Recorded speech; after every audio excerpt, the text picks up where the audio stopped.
चलिए आपको सीधा लाइव लिए चलते हैं शहडोल, जहां स्पोर्ट्स कॉम्प्लेक्स का लोकार्पण सीएम मोहन यादव करेंगे।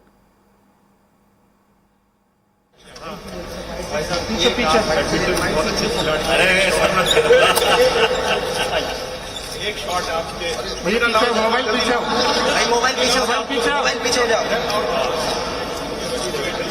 पीछे चलो ना यार।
चलो ना भाई, बोलो बेटा, बोलो जोर से।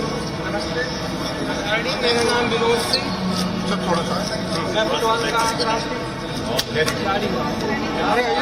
आइए आइए आइए मैडम, आइए आइए।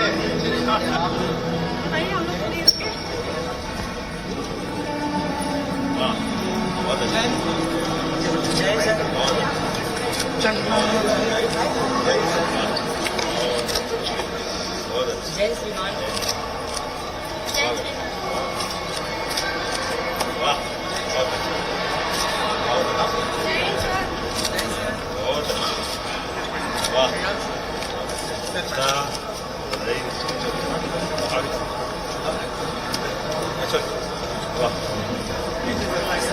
इसमें बाहर से ही लेना, इसमें बड़ा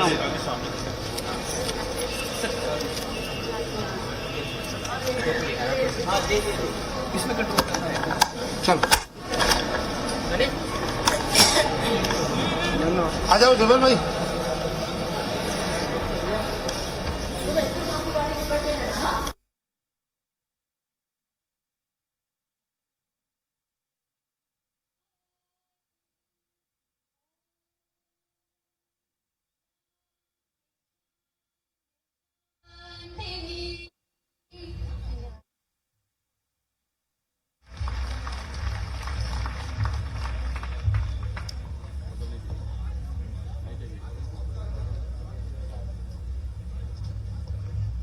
मेरा अनुरोध मध्य प्रदेश कैबिनेट मंत्री माननीय विजय शाह जी को जोरदार तालियों के द्वारा विद्यार्थी मंच पर आमंत्रित करें।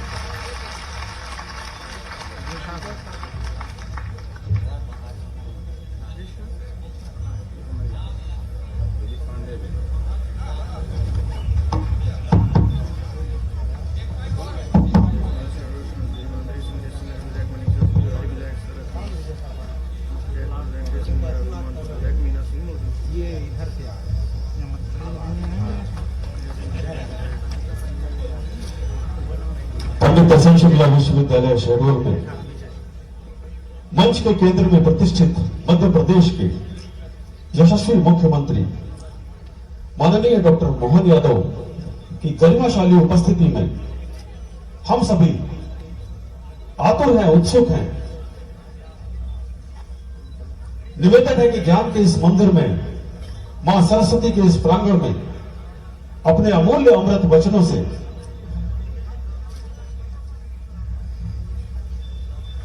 हम सभी को अनुभूत करने की कृपा करें। नहीं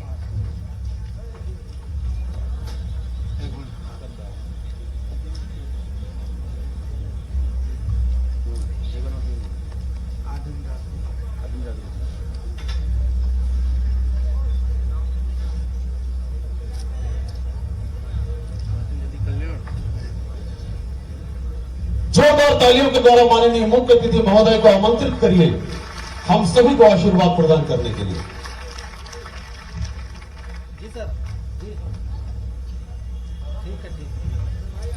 माननीय मंत्री महोदय का स्वागत, उनका अभिनंदन।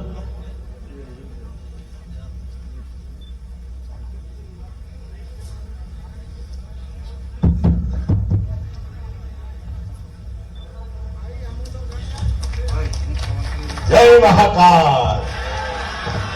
हम सबका सौभाग्य है विद्या की देवी सरस्वती उनके प्रांगण में बगैर किसी भूमिका के मैं सीधा खड़ा हो गया। जोरदार तालियां बजाओ, क्योंकि 2 घंटे देरी से चल रहा हूं और लगातार कार्यक्रम बने हुए। मेरी इच्छा थी कि मैं पर्याप्त समय दूं, लेकिन मौसम और दोनों कारण से एक बार तो लगा के कार्यक्रम कैंसिल करना पड़ेगा। लेकिन शहडोल वालों का प्रेम ऐसा है कि छोड़ नहीं सकता, इसलिए हर हालत में आपके बीच में दौड़ते दौड़ते आए। जोरदार तालियां बजाओ समूचे मंच के लिए। हमारा भरा पूरा मंच, यशस्वी मंत्री माननीय कुंवर विजय सिंह जी, आपके माननीय सांसद जी, माननीय विधायक जी, हमारे दोनों जिलाध्यक्ष जी, इस अवसर पर मौजूद माननीय कुलपति जी, समय के आधार पर नाम नहीं ले रहा हूं, जोरदार तालियां बजा दो। हम सब समझ सकते हैं मध्य प्रदेश की धरती तो बहुत सौभाग्यशाली है। 5000 साल पहले से शिक्षा का अलग जगाती आई है। भगवान कृष्ण और बलराम की शिक्षा स्थली मध्य प्रदेश की धरती रही है। उज्जैन सांदीपनि आश्रम और शहडोल, परमात्मा की दया से शहडोल को विशेष आशीर्वाद मिला है प्रकृति की सुंदरता का, जहां सहस्त्र तालाब के आधार पर इस शहडोल का नाम रखा गया है। हमारे अपने इस शहडोल के अंचल में खास करके जहां मैं आज पंडित शंभुनाथ शुक्ल विश्वविद्यालय के कैंपस में इंडोर स्पोर्ट्स कॉम्प्लेक्स का शुभारंभ करने के लिए आया हूं। आज के साथ कुछ समय पहले जब मैं शिक्षा मंत्री के नाते आया था तो उस कैंपस में गया था, इस कैंपस में आना बाकी रह गया था। परमात्मा ने तालमेल बनाया दोनों तरफ आने के साथ। यहाँ खास करके वनांचल क्षेत्र में आदिवासी भाई बहनों के लिए, बाकी लोगों के लिए भी जिस प्रकार से यशस्वी प्रधानमंत्री काम कर रहे हैं, मैं अभिनंदन करना चाहूंगा नरेंद्र मोदी जी का आपके माध्यम से, जिनके कारण से नरेंद्र मोदी का नाम ही ऐसा है, माननीय यशस्वी प्रधानमंत्री का, जिनका नाम मुंह से निकले नहीं कि रोमांच से भर जाता है व्यक्ति, उत्साह और उमंग से भर जाता है। एहसास होता है कि हाँ, 142 करोड़ देशवासियों के बीच एक ऐसे यशस्वी प्रधानमंत्री है जिनके लिए हम न केवल भारत बल्कि 200 से ज्यादा देश जो दुनिया भर में अलग अलग जगह फैले हुए हैं, वो हर कोई चाहता है कि काश हमारे भी कोई नेता ऐसे हो जैसे नरेंद्र मोदी देश भारत के प्रधानमंत्री है। ये हमारा सौभाग्य है। परमात्मा की कृपा से लंबे समय की कई आरोह अवरोह करती अव्यवस्थाओं के बीच, कई प्रकार के कष्टों के बीच यशस्वी प्रधानमंत्री ने अपने भारत के आगे बढ़ने का जो राह बनाई है, उस राह में बहुत सारी अच्छी बातें जोड़ी है। उसमें एक सबसे बड़ी बात, नई शिक्षा नीति को लेकर के 1835 की लॉर्ड मैकाले की शिक्षा नीति के माध्यम से हमारी गौरवशाली परंपरा, हमारे अपने इस भारत की शिक्षा की व्यवस्था, जिसके कारण से दुनिया हजारों हजार साल से भारत को एक विशेष कारण से जानती थी। नालंदा, तक्षशिला, विक्रमशिला, मैंने 5000 साल पहले का सांदीपनि आश्रम, जो जहां अलग अलग प्रकार के अलग अलग अवस्थाओं में मनुष्य नाम मात्र के लिए अगर शिक्षित दीक्षित होना चाहता है तो वह भारतीय संस्कृति से जुड़ता आया रहा है। लेकिन काल के प्रभाव में हमारी जो अच्छाई थी, वो अच्छाई पे हमारे दुश्मनों ने हमको कष्ट दिए, और हमको नहीं दिए, वो समूची मानवता को कलंकित करने वाला घटनाक्रम था। लेकिन मुझे इस बात की प्रसन्नता है, यशस्वी प्रधानमंत्री के नेतृत्व में भारत ने पुनः नई शिक्षा नीति लागू करके वो गौरवशाली क्षण हासिल करने के लिए अपना ठोस कदम बढ़ाया है। यशस्वी प्रधानमंत्री के नेतृत्व में अब हमारी नई शिक्षा नीति में वो सारी चीजों को समाहित किया है जिसके कारण से भारत जाना जाता रहा है। आप कल्पना करिए, अगर सादगी की बात करें, सुशासन की बात करें, अब तो भगवान राम को कैसे छोड़ सकते हैं। भगवान राम का 17 लाख साल पुराना समय, वो राम राज्य आज भी रोमांचित करता है। आदर्श पिता, आदर्श पुत्र, आदर्श पति, आदर्श शासक और अपने सब कुछ लुटा करके भी आनंद के साथ जीवन जीते हुए पूरे देश के भले के लिए जो लगातार अपना जीवन जीते रहे, ऐसे काल में हमारी नई शिक्षा नीति में हमने वो सारे चीजों को जोड़ा है जिनको काल के प्रभाव में हमको दूर रखा गया था, दूर हटाया गया था। सनातन धर्म की व्यवस्थाओं को नकारा गया था। बड़े दुर्भाग्य के साथ कहना पड़ रहा है, आज के समय में काल के प्रभाव में जिन जिन लोगों ने अपराध किया है उन सबको माफी मांगना पड़ेगी। ये समय ऐसा चल रहा है, कोई उनको इस बात के लिए माफ नहीं करेगा। ये लोग आज भी भगवान राम के मंदिर के आमंत्रण को ठुकरा रहे हैं। भैया भारत पता नहीं कौन से जमाने के लोग हैं, क्या सोचते हैं। भगवान राम के प्राण प्रतिष्ठा के अवसर को, और वो भी अयोध्या के अवसर को, वो सारे लोग हैं जिन्होंने पहले भी गलत बोला था और आज भी उस बात को ठुकरा करके फिर गलती कर रहे हैं। मैं आज सम्मानित मंच से निवेदन करना चाहता हूं कि अभी भी समय है, 22 तारीख में बहुत समय है। विचार करना चाहिए जिन जिन लोगों ने निर्णय किया कि हम राम मंदिर के प्रस्ताव को, राम मंदिर के निर्माण कार्य के बाद होने वाली प्राण प्रतिष्ठा को नकार रहे।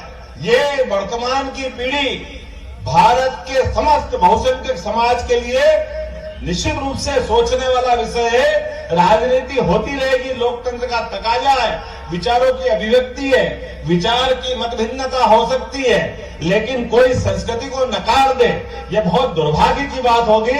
आज के इस अवसर पर खास करके स्पोर्ट्स कॉम्प्लेक्स का मैं लोकार्पण कर रहा हूं और यशस्वी प्रधानमंत्री के नेतृत्व में कितना बदल जाता है एक शासन व्यवस्था के बदलते ही माहौल।